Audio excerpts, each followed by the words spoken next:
There were worse things than crucifixion. There were teeth.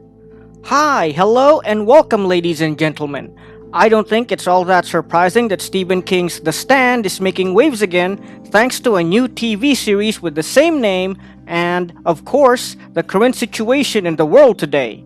So this time around, I'm gonna cover one of Stephen King's best regarded books along with one of the thickest, right up there with it.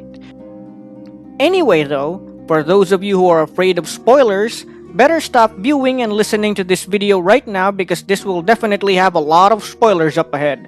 While I try my best to preserve the excitement and hold back as many details as possible, I'm going to lay out the bare bones of the book right here. Only continue if you've already read the book, have some idea of what's going to happen, thanks to a bookworm buddy, or if you've watched the original miniseries, or aren't afraid of spoilers. But before all that, let me ask you to subscribe to my channel and hit that bell for notifications if you'd like to see more videos like this. Every new subscriber is a step in my fledgling channel to finally get monetized. Anyway, with that out of the way, let's get this video started and jump in, shall we? The Stand is probably Stephen King's most epic masterpiece alongside his magnum opus The Dark Tower. As mentioned, it is a very thick book with 1,000 plus pages and even an expanded edition with even more details. However, what truly separates this work from most others is just how epic it is. As in, this is a book with so many characters with each their own subplots along with the main plot of the book proper. Stephen King himself says in the expanded foreword that The Stand was a book heavily influenced by his own favorite books, Dracula by Bram Stoker and Lord of the Rings by J.R.R. Tolkien. As an outside observer, I'll also say that the story bears some resemblance to the Book of Revelation in the Bible, at least in terms of timeline, although that might just be my personal opinion. The Stand actually ties in with Stephen King's other major work, The Dark Tower. As a matter of fact, the main characters of the latter even find themselves in the same setting as The Stand in Book 4, although they don't encounter any characters from there. Anyway, due to the size of the book and number of characters, I'm going to try to cut it down to its three essential parts to make it easier to understand. Part 1. Captain Trips. The story begins when a group of people flee from the military. Unbeknownst to most of the rest of the world, these individuals will inadvertently start the apocalypse and decimate the world's population. This is because these people are carrying a lethal virus known as the superflu, or, as it would later be known, Captain Trips, and they would spread it throughout the world, a disease similar to, but a lot deadlier than the common flu. Captain Trips can kill a person within the span of weeks or less. Based on how the military reacts to this threat, it can be assumed to be a biological weapon designed to decimate entire countries in a short period of time. We then get a glimpse of the main characters in their daily lives. One is a musician by the name of Larry Underwood. While not exactly a bad man per se, one could surmise through his interactions with women, including his mother later on, that he has a penchant for abandoning people he deems burdensome and is more than a little selfish. Then we have Stuart Stu Redman, who is more or less an ordinary guy tossed into extraordinary circumstances. As a matter of fact, before the apocalypse hit, he was sure that he'd die an old man with no one really knowing anything special about him. There's also Franny Goldsmith, who's an all-around good and diligent woman with troubles of her own that mostly involves a boy in her class. Before everything went down, she was just another normal girl living a mundane life and hoping for a good future. Then we meet some of the later bad guys in the story. That said, what's kind of sad and awful is that a lot of them aren't really so bad at all. What makes them bad guys is that they aren't able to control their harmful or destructive impulses. One of these is Trash Can Man. A pyromaniac could probably be a decent engineer, but his obsession with fire and explosions lead to a lot of people wanting to kill him. Another example is Lloyd Henreid, who, while certainly accountable for a number of serious crimes, is really just a child trapped in a grown man's body, and could have lived a better life had he made wiser choices.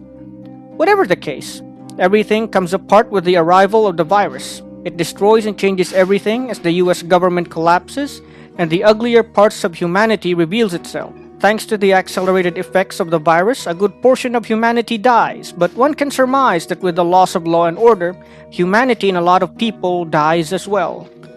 Part 2. Boulder and Las Vegas. After the virus spreads throughout the world and people start dying left and right, the survivors scramble for safety both for fear of the virus and their maddened fellow men. It's also around this time that two supernatural figures appear. Randall Flagg, a satanic villain I spoke of in a previous video, and Mother Abigail Fremantle, a woman of God who serves as his good counterpart. However, with Randall Flagg enjoying the all-around ongoing destruction and Mother Abigail's advanced age, the two of them wait out the plague until the survivors are further reduced in number. We are then treated to various stories of survivors who struggle to make things work but fail. A little girl falls off her bike and dies from a head injury. A young boy dies from falling into a well. A guy gets tetanus from a rusty nail and tries to save himself only to fail miserably. These are only some of the horrors that occur, as there are more mentioned and there are probably a lot more all over the world that are not mentioned. Then, after the survivors are reduced to only a small number, both Randall Flagg and Mother Abigail begin calling people to them. Randall Flagg is in Las Vegas, luring in survivors through horrific nightmares. Mother Abigail calls to the other survivors by means of dreams and promises of safety. This is also when we meet other survivors who are central to the plot. These include Nick Andrews, a mute but very smart man who is skilled at various tasks. He soon meets a mentally challenged man named Tom Cullen, and soon they travel together. This is also when we meet the kid, who travels with Trash Can Man but is probably one of the worst survivors of the plague.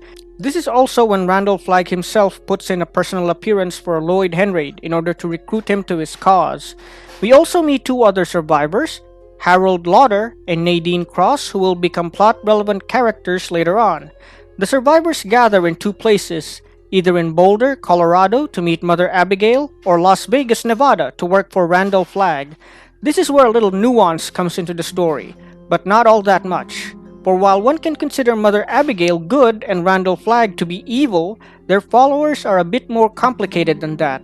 While those who go to Boulder are people with good intentions, there are still those who harbor bad intentions in them. Also, most of the people who go to Las Vegas are selfish, though not without redeeming qualities of their own, and really just chose Flagg because his civilization seems more efficient. Slowly, as more and more of the survivors show up in each camp, they slowly rebuild what's left of American society. That said, being a non-American myself, I'm kind of curious as to what happened to the rest of the world in all of this.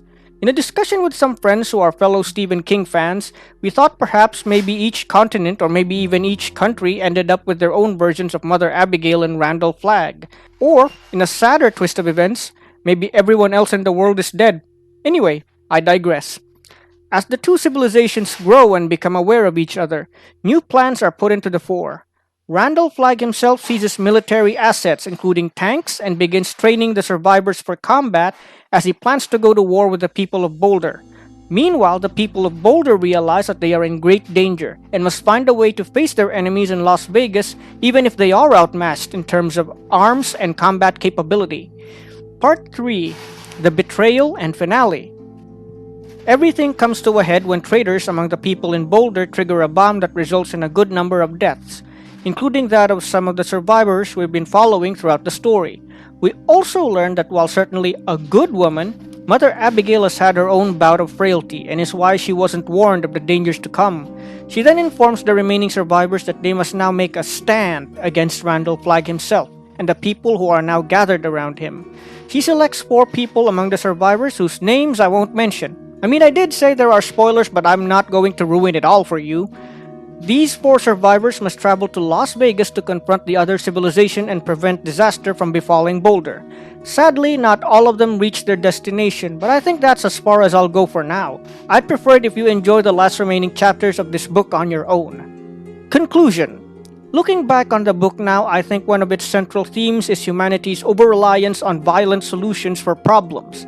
It is even discussed by the main characters that Randall Flagg might actually be a remnant of mankind's obsession for armed conflict and bigger weapons. It also casts militarism in a bad light, as while law and order are essential for society, and could have really helped with the survivors in Boulder, Flagg's obsession with military assets and the fact that the virus could have very likely have been a super weapon reminds us that sometimes the very weapons we make to defend ourselves could very well destroy us. Anyway, that's it for this episode of Natural Juan, and if you'd like to see more like this, please feel free to subscribe to my channel and hit that bell for notifications.